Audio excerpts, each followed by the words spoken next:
ఎగరాల్సింది ఆకాశంలోనే కానీ అమాయక ప్రాణాల్లో కాదని సిపి సజ్జనర్ తెలిపారు. చైనీస్ మాంజా దారం తెగదు కానీ మనుషుల మెడలు పక్షుల రెక్కలు తెగ్గొట్టేస్తుందని పేర్కొన్నారు.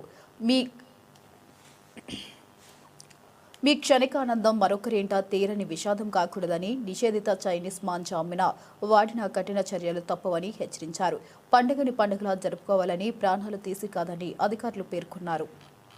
సంక్రాంతి వస్తేనే ఇది పతంగల పండుగ. పిల్లలు, యూత్ అందరు కూడా ఈ యొక్క పతంగల పండుగని చాలా అంటే చాలా ఎంజాయ్ చేస్తారు. కొంతమంది పని వల్ల కొందరు కూడా హాని జరగడం జరుగుతుంది. చాలా మందికి బాధను మిగులుస్తుంది. చైనీస్ మాంజా ఈ పతంగుల కోసము ప్రజలు, యూత్ అందరూ కూడా వాడుతుంటారు. నైలాను ప్లస్ గాజులతోని ప్లస్ సింథటిక్ దారంతోని తయారు చేయడం జరుగుతుంది. దాని వల్ల పర్యావరణానికి, పక్షులకి, మనుషులకి, 2 వీలర్స్ పైన ఎవరెవరు వెళ్తుంటారు, నడిచిపోయే వాళ్ళ పైన కూడా ఇది చాలా హాని కలుగుతుంది. అది కాకుండా పిల్లలు ఇది ఏమాత్రం పతంగులు యూజ్ చేస్తే ఎక్కడైనా ఎలక్ట్రిసిటీ వైర్ కి తగిలితే అది షాక్ అయ్యే అవకాశం కూడా ఎక్కువ ఉంటుంది. సో ప్రజలు కూడా దీనివల్ల లాభం కంటే, ఆనందం కంటే ఇది ఇబ్బంది కలిగించే ఒక వస్తువు. సో ప్రజలు కూడా, తల్లిదండ్రులు ముఖ్యంగా పిల్లల్ని ఏదో సంతోషం కోసం అని చెప్పి వాళ్ళు దీన్ని ఏదో యూజ్ చేస్తే అది చివరికి వాళ్ళు కానీ వాళ్ళ పిల్లలు కాకుండా వేరే వాళ్ళు కూడా ఇది బాధ కలిగించే అవకాశం ఉంటుంది. సో ప్రజలందరూ కూడా కోరుతున్నాను, మీరు నూలు దారంని